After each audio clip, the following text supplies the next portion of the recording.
same fucking dimensional roof tiles. We're not talking about like, oh, this stuff's made from volcanic ash and it will preserve the planet for 1,000,000 years. It's just the same shit from 3 years ago, and it's yeah. I don't know if you've been to the grocery store lately. It's like we used to be consistently $95 a week for the three of us, and that's for eating at home 4 nights a week and maybe having pizza one night and something nice. Oh God, I'm not gonna make it. But it's kind of obnoxious when it's like everything cost me twice as much as it did 15 years ago, but still got to figure out how to make that dollar stretch. That's why I don't ride Harley Davidsons and shit. Yeah, it's like the guys that kill me. I was at the gas station filling up, and I don't know what that is around you. Around here it was like up to $3.10. It's come down a little bit, but it's like $2.80, $2.90 here. Here's a guy with a F350 crew cab. Got to have the leather seats in that. 4-wheel drive, of course, dually back wheels. And he pulls up, and he's got this giant boat. And I mean, this boat, like, twin inboard motors, big speakers mounted on it, like, so you can play music really loud and all this shit. Well, first he fills up the truck, and then he pulls the boat up and starts filling up the truck. And I'm looking over there, I'm looking at that thing. It's $379 to fill the truck and the boat. And that's for a day. That's for a day. Because I was asking the guys, like, how much is that boat gas going to last you? How long is that going to last? He's like, a day. Like, holy shit, dude. And you're paying for all that shit. That's a $70,000 truck at least. And I don't know what the boat cost. It had twin motors, and it was inboard for, like, pulling boat or skis or whatever the fuck people do.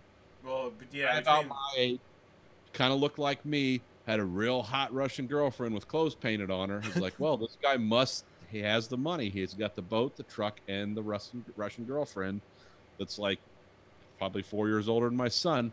But that, yeah, sometimes I see that shit, I was like, who's doing this and what are they doing? I mean, maybe he was just an honest businessman who worked hard. I don't know. He's the one. God, maybe you are the one good man, sir. Right? And this 20-year-old Russian bimbo with her clothes painted on, she just couldn't resist you. Because you're fat, I'm fat, and you're fucking bald. I'm not even bald. And yet, you know. I have not seen such wholesome values since I moved to your country. I must fuck you now. Well, yeah, he wasn't Russian. He was an American. No, I was saying that's her. He's got kicked out because he broke up with his girlfriend. He's living with his mom.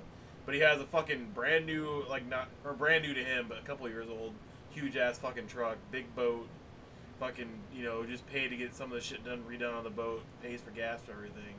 I mean, he doesn't have the fancier, like, twin outboard motor, like, pulling people around, but he has a pretty nice boat. It's like, the kid's constantly bitching and, like, oh, I don't know why I thought I could afford this. Like, I don't know why you thought you could either. You're bitching about how you didn't have any money, and then all of a sudden a new truck and boat appeared.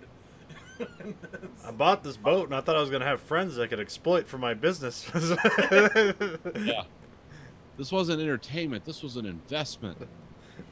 Oh, there's guys at work that have the same shit this guy did. And because they'll pull up in the parking lot because they'll go right after work on the last day of work, like going up to the lake or whatever, and they'll have the boat out there. And I just asked the one guy, I was like, what does something like that cost? He's like, about $75,000. I was like, okay, me and you both drive a forklift at the same plant. How the fuck can you afford that? And he's like, oh, you can go 15, 20 years on those. It's like, that makes sense. That's how they're doing it. Some of them. I mean, it doesn't make sense to pay 8% interest on a fucking boat loan for $70,000 for 20 years. But I guess if that's what you want. Well, I mean, that's the thing. That's what's really killing, because it's not the new hotness for killing Americans' economy again is not subprime mortgages, it's subprime auto loans and boat loans. Yeah. They get people to pay for 10 or 12 years on a car or a boat they should have a 5-year loan on because they can't afford it, but they still really, really want it. They can't not have it because it would just ruin their lives. And I get that. I can't look poor. I mean, I get that. You want a nice thing. I get that. Everybody wants one nice thing at least. But at the same time, if I work at fucking McDonald's at $9 an hour flipping burgers, I shouldn't be driving around an F-150 Super Duty. Actually, as far as I'm concerned, with that particular model of truck, I'm okay with that. can drive that around if you're working at McDonald's, as long as we keep the product moving. Now, if it's a Chevy or a Chrysler truck, or maybe you shouldn't do that. But yeah, F-250 is good investment. Oh, speaking of growing our economy, I got my Father's Day gift. Have you Jesus. ever heard of this? Star Wars? Yes, I've heard. Is that a Japanese one, or is it just a... This is a Bandai perfect grade Millennium Falcon. All right, that's some shit. Yeah, I'm gonna guess that's at least $300. At least, yeah, it is actually down. Well, this isn't the one with all the LEDs and shit, because that one's like 400 and something. This is just the standard amazing one. But you can buy LED kits for it though. Yeah, I've tried the LED thing twice. I got burned both times. I won't do that anymore. I'll just shine a light on it. Because the LED things turn into, well, you got this together, everything's looking good. Oh, you forgot to do this one thing, or you'll run the LED wires through it, and it'll be bulgy where it wasn't. But I'm sure the Bandai shit's really cool because it's probably like perfectly engineered. Because you don't even have to glue this thing together. Yeah, because as you said about the Yamato, like it was. Yeah, you don't need to glue it. Just put it together. And that's what like made it easier, because you put a light kit in that and made it easier because you could just kind of like take things back apart and put them back together really easily. Yeah, that's the Yamato was the one light kit that actually worked out well, but that was buying all the Gundam light stuff that was specifically engineered for it. Yeah. It's when you try to freeball it that you end up in a lot of fun. Yeah, that was what Stacy and Grayson got me for Father's Day, which I would have never bought for myself because that's like a crazy expensive amount of money for a model kit. It's not. I mean, it's worth it because it's like I was looking at the pieces and I'm like, oh, I'm gonna have to get new sprue cutters and shit. How long do you estimate the time to complete that build? Christmas. I don't know. Well, see, I'm gonna do things a little different. How many pieces? Because I like to. Because a lot of this stuff here, no one can see anything I'm pointing at. But the panels and stuff that have weathering and things on it. Well, Bandai actually puts stickers. They don't use the water slide decals. They use stickers. So what I'm going to do is I'm going to take those stickers out and just cut out like relief on them and just engineer the weathering into it. So the whole model is going to be painted. I'm not going to use any stickers or decals, but I'm going to use the decals as a reference. So like all the control boards and everything that you can put those decals on, I'm just going to paint all that shit off. Huh. Because it's kind of weird because the cockpit and everything has raised like knobs and buttons and switches like the Millennium Falcon, but they give you a decal to put over that, which would just look really weird. And because it's not a water slide that I can use my solvent on to make it shrink around those knobs and buttons, I think it would just look kind of strange. So I'm just going to use the decals as a reference. All right, that's orange, that's black, that's green. So yeah, it's going to take me a while. And I'm still working on other things right now, so this will probably happen over shutdown when I'm going to start working on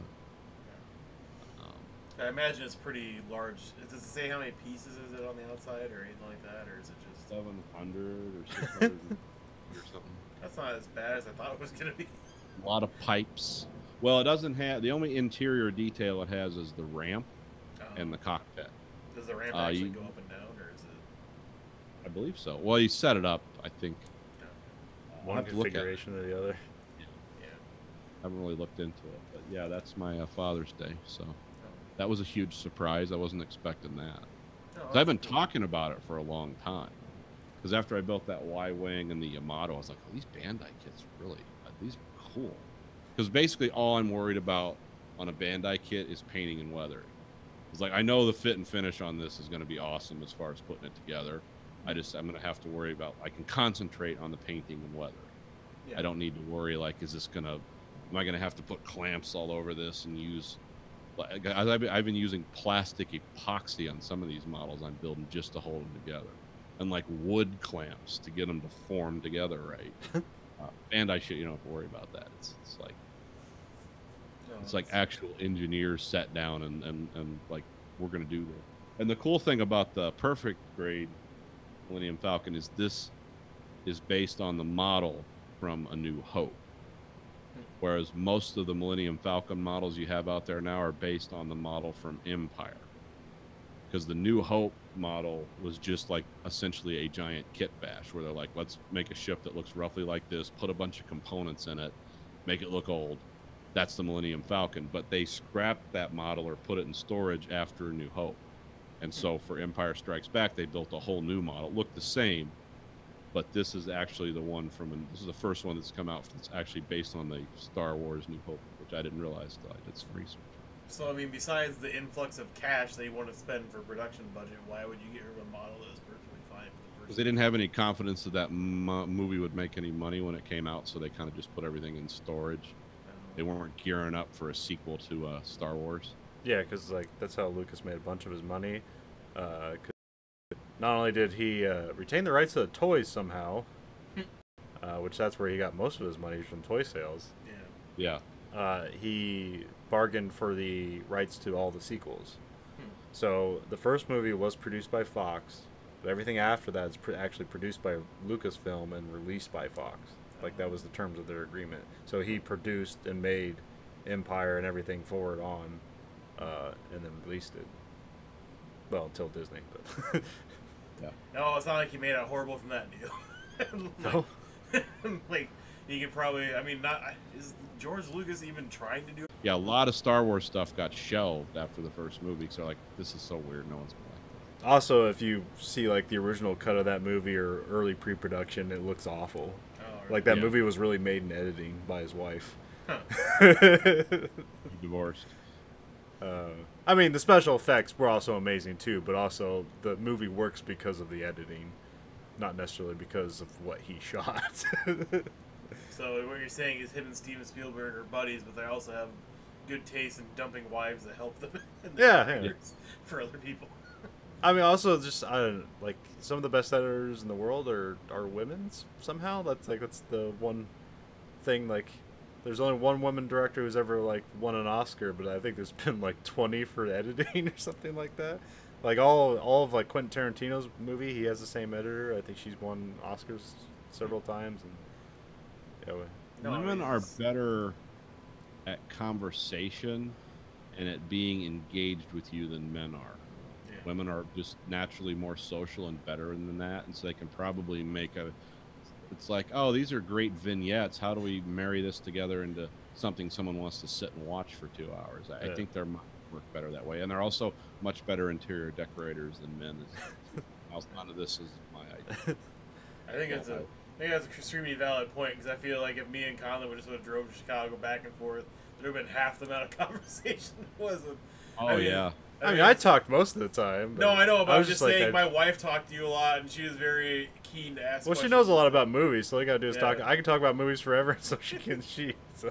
I know, but I'm just saying is like she is very good at keeping conversations yeah. going and keeping stuff like that. But I'm more prone to like I'll have fun with a conversation, but those would just be deadpan moments of silence. Oh, yeah, me too, It's not a smooth flow. Well, I've learned that at work because I've had a lot of women that are bosses, and I get along with them fine. I get along with most of my bosses fine. But a few of them have, like, asked other people before, like, he seems kind of brusque and sort of abrasive. Because I'll ask a question. I'll be like, hey, I need this, this, and that because that's what's going on. Yeah. Oh, okay, well, we can work on that, and I'll definitely get someone over there. And then I just start to drive away. Oh, like, well, wait. I wanted to ask you about, like, they want to keep talking. Me, I'm just like, let's do this, let's do this, let's do that. Yeah. Because it's not like when I'm on break or something, like anyone pulls up and wants to have a conversation. Like, I wouldn't drive off then, like, wah, get away. But, yeah, sometimes I've noticed, especially with some women, they're like, oh, he seems kind of abrupt. It's like, no, that's just Nathan. He just if you want to talk to him about anything and he has time, he's fine. But he's not like, he's like, I got to get this out and get this set up before I forget about it because I got to go do something else. Yeah, it's just, I think women do like to talk more than men. Something I've noticed. But then also the whole Star Wars sequel thing is back then during the 70s. So like a Fox had a specific thing for their sequels that they did because like sequels didn't make more money than the originals back then, yeah. which is the opposite now. So like with Planet of the Apes, like they released that movie, and then they cut the budget in half and then they made a sequel. And they cut the budget in half and made a sequel. That's how they did things. So, So like kind of Star Wars is one of the first one where like the next movie has like a bigger budget and even made more money. I don't know, Godfather Part 2 is probably somewhere in that whole pantheon too, but that's kind of a different thing. But Yeah. No, it's just, That was a much more conventional movie where people could imagine like, oh, we're gonna make money with this shit. yeah, yeah. Whereas, People love gangster movies. and now like those are the movies that aren't favored to be made, and now it's all sci-fi, comic book, and then more of out there genre. It's not. Well, I mean, I guess still. no, just action comic book yeah, movies. action comic movies, but also some comedies depending on who's in it. and animated 3D animated features.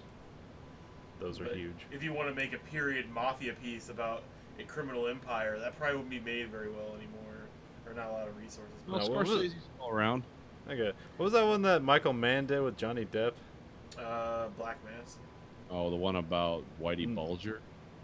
No, the Michael Mann one, where he's Oh. like he's like the friendly gangster, and he robs a Oh, and then it's like old timey. It's like 1920s or whatever Dillinger. gangster. Yeah, maybe that's it. I mean, that wasn't a bad movie, but It was too. I mean, it was a Michael Mann movie, so it was overly long and kind of complex and kind of boring.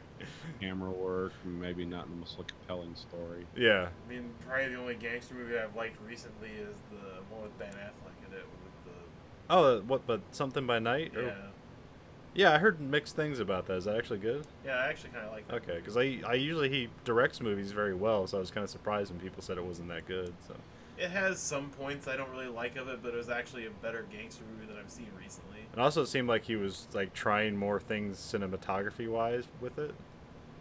Like Yeah, he has a lot of nice. He has a lot of good shots from nature shots, but he also does action pretty well in that movie. It's a pretty because there's been a lot of fucking horrible gangster movies in the last 10 years. There's been Gangster Squad, that was a fucking piece of shit. And then there's been the Black Mass, which I totally hated. I did not like that movie whatsoever because Johnny Depp is just overrated. And he needs a really fucking buddy cop movie. Or there's Rush Hour, which doesn't really hold up after the first one. Or there's the other buddy cop one where he's in the Wild West with Owen Wilson. That's pretty horrible. Shanghai Noon Noon. and Shanghai, whatever the other one was. Yeah. Like, there's not really a lot of good buddy cop comedies or just buddy cop movies anymore. Like, Lethal Weapon, started that, and it didn't really go anywhere. Well, it's a reliable genre, but not because plenty of people try to recapture that thing. I know, but that was a good recipe, though. Get the guy that did Lethal Weapon, and then get him to do another movie. Yeah. Just not Lethal Weapon. I think Nathan's trying to show something off here. No, I'm just waiting. Oh, okay. He's trying to show up as SR-71 Well, dildo. the Valkyrie's done. Oh, okay. Well, yeah. See if we can take this in on. Oh, Jesus. Jesus Christ! I didn't know it was that big. Yeah, it's pretty good.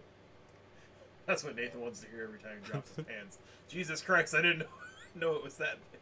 Those are the engines, all 6 of them.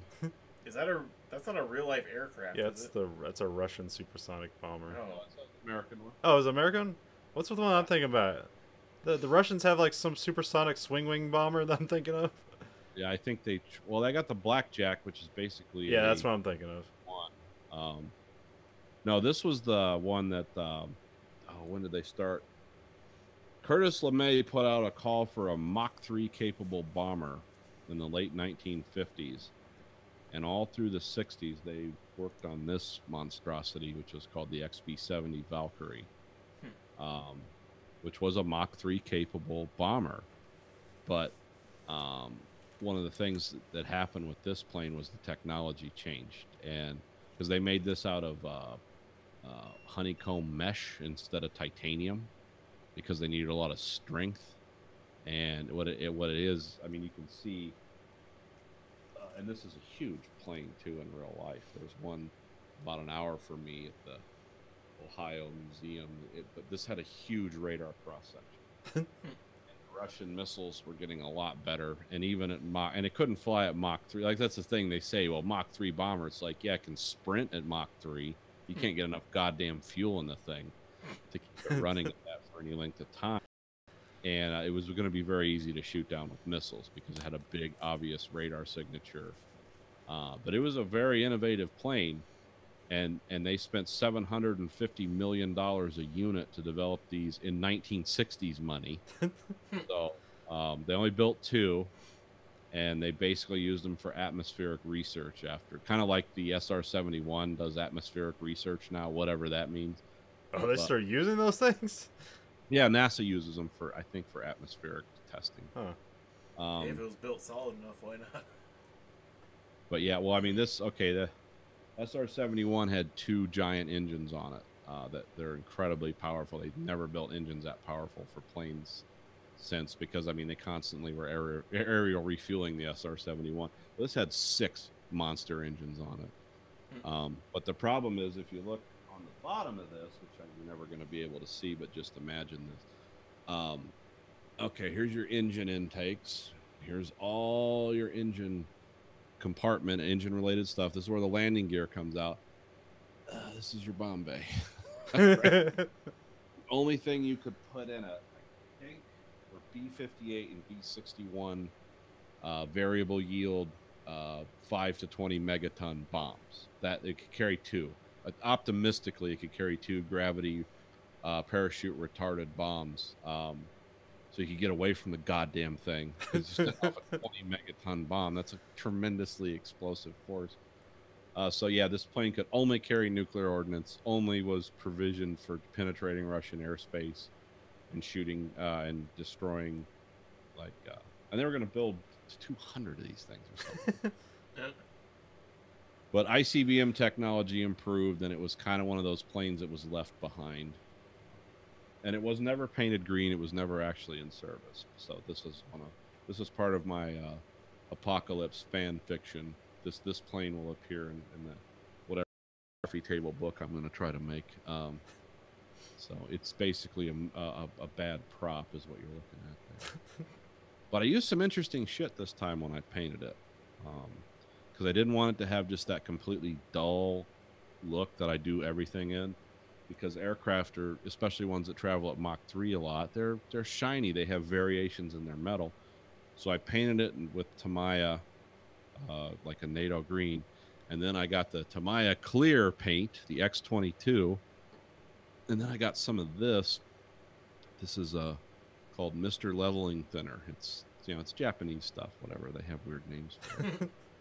It's a thinner that has a paint drying retardant in it.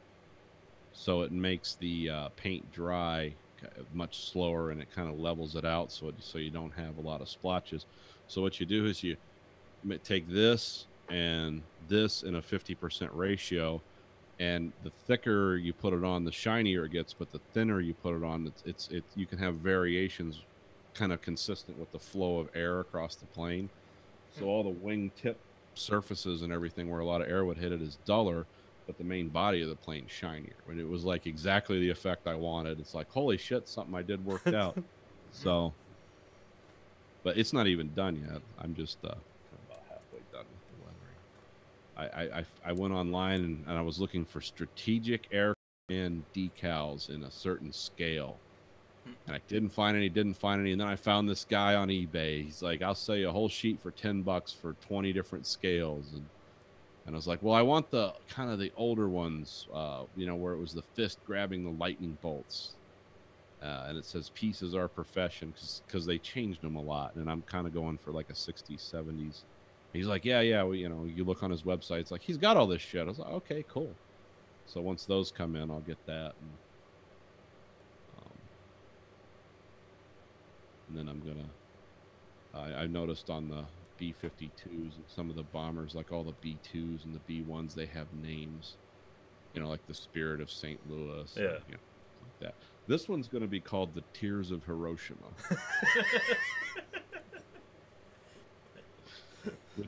So yeah, I'm going to have a name scheme for these things too. I figured that was a good one. That would work.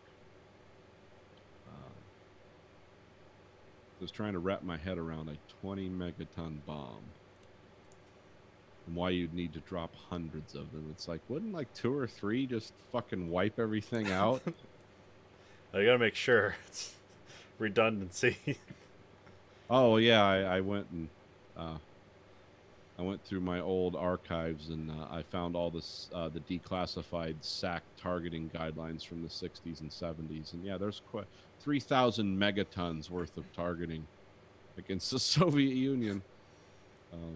Nuke this Something- place, and then a week later, or a day later, when they send on all the rescue people, nuke them. It's really Well, evil about it. I didn't realize, and I don't know why it was ever important for me to find out, but I actually read this article. The reason we never built, because you know the Russians set off that one ridiculous one, like the Tsar, Yeah, Tsar bomb. Like 50 megatons with a capability of 100 megaton yield. I didn't realize your megatonnage has a diminishing return in terms of blast force after about 20 megatons. Because there's actually a simple math formula the guy had. It's like scalable. As you move up close to 100 megatons, the heat and blast effect is almost identical to like 30, but the weight of the weapon increases dramatically. Like you just have to have more material.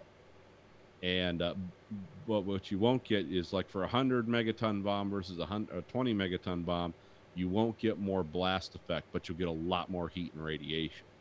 So really the only logic in going is just to kill people, just to kill as many people as possible. But they found out if we went to 100 megatons, we'd have to have like giant planes and Saturn V rockets that would be able to field these giant warheads. So we're like, let's not do that. So then when we went to the kiloton bombs and quit making the multi-megaton bombs, it's like you get a lot more punch for your money there. So it was kind of like one of those cost analysis things where the accountants sit down and it's like, well, you can kill 80 million people in one swat, or you know, for a lot less money you can kill 2 million people at a time, but you can do it a whole bunch. I watched a YouTube video the other day about rocket engines. That was pretty interesting. Oh yeah. I learned about like why you have multi-stage. Okay. And it's because the air pressure changes. Uh-huh. And so a rocket nozzle is only meant for like one air pressure, the way it's built. So if the pressure changes, then basically the rocket won't work, it'll explode. Right. So that's why they have separations, because then they have a different rocket nozzle like underneath for when they're in the upper atmosphere. Yeah, because as the pressure decreases on the hull, it doesn't. I've heard something like that. So they have this new engine, which I guess it's not that old. It was like in the 50s they designed it, but no one's ever used it. It's called like a spike engine or something like that. It looks like this weird, almost like at the engine thing on the Valkyrie there. If you look at the back of it, if you don't have conical shapes, it looks like that. It looks like it's like this weird V. Right. And I think it's variables in some ways, and it's like they can change the nozzle pressure. Yeah, so you wouldn't need, you just have one engine rather than, but for some reason they don't build them, which is probably either cost or they can't figure it out. Well, with the Valkyrie, one thing they wanted to do was the jet fuel they had in the 60s didn't really pack enough potency they wanted a more potent jet fuel per pound. And the one guy in this back of the room sticks his hands up. It's like, you want to make jet fuel potent for pound? Just fill it with boron. Because that's like an oxygen binder, and it dramatically increases the effectiveness of jet fuel. It also spews death out the back of it. It's like, you fill that thing up. Oh, you've got cancer. So the ground crews wouldn't be so good, or any fields they were flying over. But they actually filled one up with boron and tested it over the desert. And they're like, holy shit, this is really fast. But it also degrades it eats the engines from the inside out. But it's amazing. It's like some guy sticks his hand up like, well, this will work. Great, why aren't we doing it? Well, there's... You'll kill a bunch of people. There's a death downside. Is the death immediate? No. We have deniability. There's a lot of things like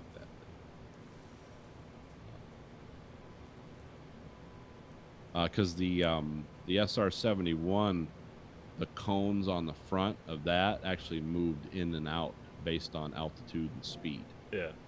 Because because I guess when you go so fast, you run into a problem where at multi-Mach speeds, you're pushing the air out of the way, but the engines need air. Yeah. So you have to change things so they continuously can suck air Yeah. in. That's how the engine works. Yeah, they actually call it a spike, which like on the SR-71 it is actually a spike, but actually for the rocket engine it's like a weird conical spike where it's actually flat on the end, but it has a kind of an interesting shape to it, and that moves in and out depending on the air pressure. So yeah. Yeah, it's the same thing, just much more energetic and faster because rocket fuel, what is it, 158% more potent than jet fuel, or there's something about it like. I don't know the numbers. Yeah. Depends on if you're using a liquid fuel or solid fuel. Well, liquid fuel, the thing is you can turn those off. Yeah. Solid fuel, once they start, they don't stop. Yeah. Yeah. That's because we use all solid fuel, and it's like, what are the recall provisions? Like, it's a fucking rocket. There's no recall provisions. Like, the Russians can blow theirs up. It's like, yeah, they can. They're also rocket fuel is essentially acid mixed with Satan. So, I mean, that's why all those guys died on that Russian submarine. Remember that? Because of liquid rocket fuel mixed with salt water, it made nitric acid that ate through the filters in their breathing apparatus. Oh, yeah. Are you talking about the Kursk? No, this was the one that were the one off Florida. Oh, where one of their so they had a fire and they had the rocket fuel was leaking and mixing with the salt water, and they had a fire and it blew one of the hatches. Oh, okay. And they were trying to send people in there to stop it because they don't make filter masks that can tolerate nitric acid at high levels because it just dissolves the filters. Still to this day, I don't think if it's a high consistency of it, you have to have like a separate air pack. You can't filter that shit out of the air. They didn't have air packs. They just had filter masks. And yeah, they'd send the guys in there and it's like, they're puking their lungs out. Well, yeah, they're breathing acid. Because the Kursk because they had torpedoes that were powered by hydrogen peroxide. Yeah, the peroxide test torpedoes. But if you store them too long enough, then they like degrade and become explosives. Yeah. Well, no, what happened with the Kursk was remember the Kursk was after this like 10-year idle period after the collapse of the Soviet Union, and they figured out like nuclear submarines don't age like wine. You just let them sit somewhere for a decade and it's fired up, the pride of Mother Russia. And yeah, they had a peroxide test torpedo, and it basically launched with the it got so hot or had some kind of chemical reaction, and it just fired with the tube closed, blew the whole fucking front of the boat off. And yeah, because everybody in front of the nuclear reactor, because nuclear reactor is the most strongest part of the submarine. Yeah. So everyone in front of that died because the missile went off like inside. Yeah. Everyone aft of it was still alive. That's why they were looking for people.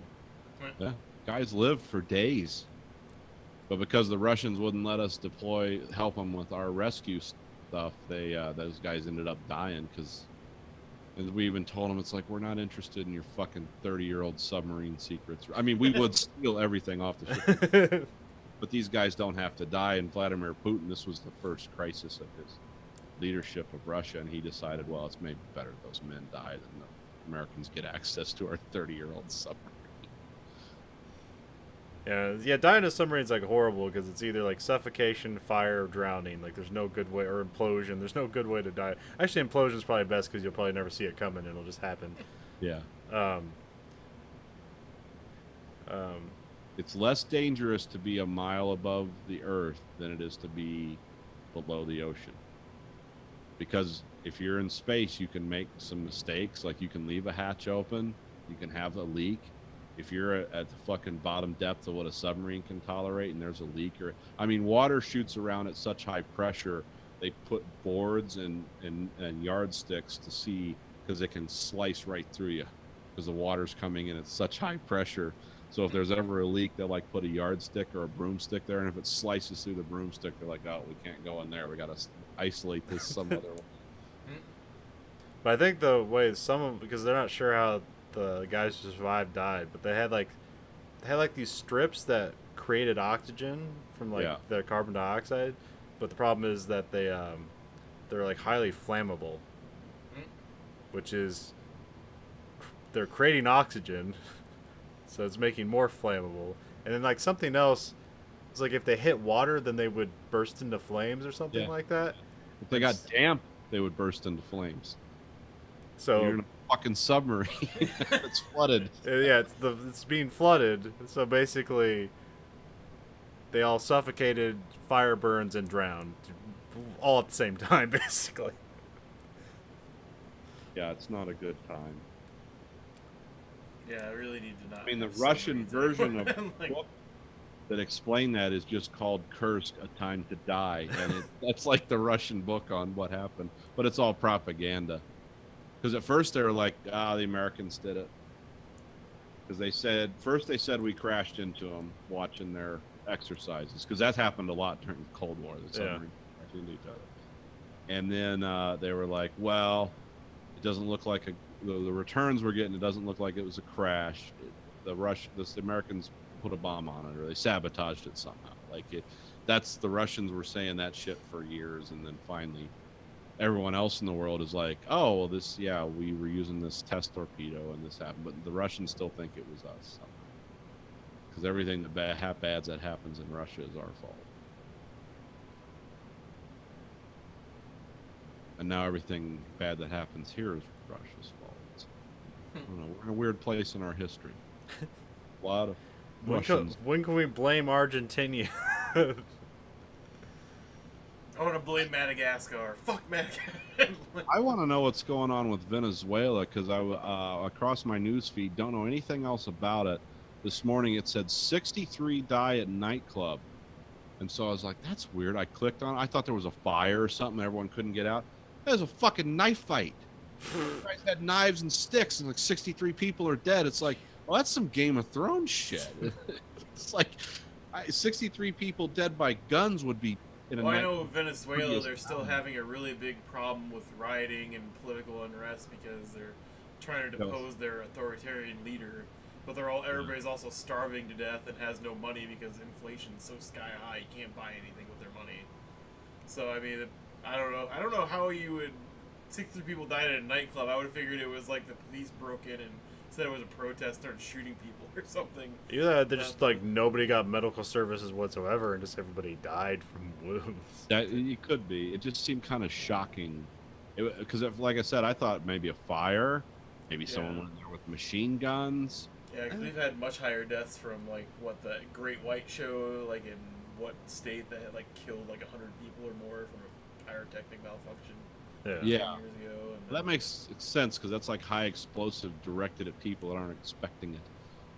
But yeah, that was. I got to look into that more. I could be wrong on that, but it basically said like people had knives and clubs and 63 people are dead, and I'm like, wow, we are really going for it in Venezuela. But I guess if you're starving to death and your money can't buy anything, I'd probably be pissed too. Well, because they did a story on it on Last Week Tonight, I think, a couple of weeks ago or a month ago, where it was talking about they wanted people to make poo-poo cocktails, where they would it was Molotov cocktails with human feces. So they would put it in a jar, light it on fire, and throw it at police. But they were making fun of it in the first part of the segment, and then it got into more and more what's wrong with that country and why everything's so fucked up. And then John Oliver is like, I guess I would throw fucking shit in a jar at somebody too, because it's like basically that's their last resort. Like they can't do anything because if they speak up against the government or like riot, they're either shot or imprisoned forever. And then everybody's on. I think it's like the Chavez diet or something like that. Which is basically like everybody's so poor and nobody has access to food that everybody's lost so much weight. Because there's this one guy that showed like a picture of him like 5 years ago, and he showed his belt, and he was like, "Oh, here's my belt now," and he's got like 9 more holes drilled into it, and he's used it to hold up his fucking skinny jeans he's wearing now because he's lost like over 100 pounds. But then it's like, yeah, and then the guy as the dictator now claims to speak to Hugo Chavez through a bird that appears on his shoulder. These people don't have nuclear weapons, do they? No, they don't. Okay. They're just they just relied a lot on what we paid them for oil, and then when oil tanked, they lost their economy. Oh yeah. And it was just like Well, Chavez made enemies with the U.S., didn't he? Yeah. Wasn't when he was I alive. mean, but they pointed out when Chavez was alive, like they had so much money that they couldn't do any wrong, so they had a bunch of bad economic policies, but their poverty level went down a lot during his reign because they just spent money on so much community aid programs. Because he would have a 3-hour television show every day. Every day he would give away air conditioners, refrigerators, everything to people on the show. Just the people that live there. President of the country. Well, I'm Yeah. long. But it was just like now, like you get people like the guy that took over for him is trying to do that type of thing, where he just like has like a 3-hour show every Sunday and an hour show every day otherwise, where he just talks to people or whatever. And then like he was like it's gotten so bad, and they showed a clip where it's just like on Twitter, like somebody says like "fuck you," you're like "suck my dick," and then he's like "fuck you, suck my dick." It's like the president is saying that to some We random can point person. at that and laugh, but we are not a million miles away from a No, president.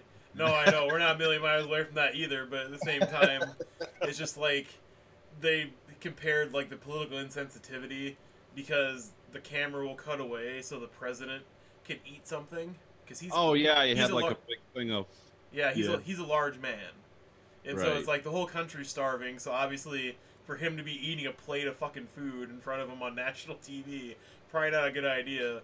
And so it's like a camera mishap where they were supposed to cut, so he thought he was cut away. So he starts scarfing down on a plate of food, and then it's like, oh, the camera's still on. Then he puts the plate of food back. And it's just like, but yeah, there's a lot of police crackdown and people disappearing and being murdered in the streets for political activism and stuff. So it's, I Don't don't know. cry for me, Argentina. Haven't they always had a series of horrible dictators down there? Well, I don't know. I know before Hugo Chavez, people didn't like it down there either. But at the same time, Because they had That's- Perón, and I'm trying to think who else. are you just talking about Argentina now, or are you talking about just Venezuela? Argentina. Oh, Yeah. yeah. Well, Argentina's not been. I mean, Because there's one in Portugal too. Who's in Portugal? Or not Portugal. Fuck. What's the country? Is it Peru? Yeah, Peru. I don't know. I don't even know what those countries are like. I don't know what those people do for money down there. Well, I mean, I know Brazil's like massive. Like they're pretty successful. But they always have weird currency problems down there. It seems like every 20 years, like all the South American currency will just devalue like 50% overnight. Because remember, was it Brazil? Where did they pay off their national debt like just by raising taxes? Like everyone in the country had to pay an extra $4,000 1 year in taxes. They paid off their national debt and kicked the IMF out completely. I can't think of which country that is. I don't know if it was Brazil or because Brazil's the successful one. Well, so far. well, I mean, yeah. Brazil has a whole sugarcane industry that powers all their gas industry now. Like all their Yeah. energy comes from sugarcane, and and pussy waxing, mostly sugarcane. Brazil's economy comes from great asses. Great Brazilian. Have you seen some of their TV shows? No. There's like one clip from a TV show. All it is they have a hill, a slip and slide, a stuffed animal, and a pool at the bottom. And the goal is to slide down the slip and slide in almost nothing or body paint, and then throw the stuffed animal and try and get in the hoop, and then the judges score the person on that. And it's all hot women and like a midget. So it's like hot women with like the boobs falling out at the end of it, and like you're like dancing around, their asses are hanging out, and everything, and it's like 9.0 is like she didn't even throw it. She kept it and went into the dirty swimming pool. But that's like Brazilian TV. And it's like, well, that's really low budget, just a slip and slide on a hill, fucking camera, and Well, three no, guys standing in fucking plastic chairs at the end with. They know how to reach their audience. So, Know what they're doing. All right. Well, I think that's about a wrap. I got to be in bed in about 2 hours. So, Alright. but it was fun talking with you guys on this Yeah. strange Sunday podcast. Sunday edition strange. with the show everyone what it looked like. NXT, NXT, NXT. UAW. Fix UAW. the screen. Fix the screen. Oh, That's a nice UAW shirt, by the way. thank you. I got this at work for voting for these guys. Yeah. Because I know we get a new shirt design every year because I think we donate like $12 a shirt to the union or whatever, and they give us a shirt. So, Oh, this was from the people running on this ticket. Because on the back of this is a bunch of people whose names run. This is, what are they called? The Vanguard. They all run as one block. We elected a new international president this week. He is an accountant. So that he's going to be monitoring he's going to be controlling my pension fund. So we'll see how that works out. Is it all UAW branches vote on that, or just like the main UAW? Yes. Okay. No, all of them.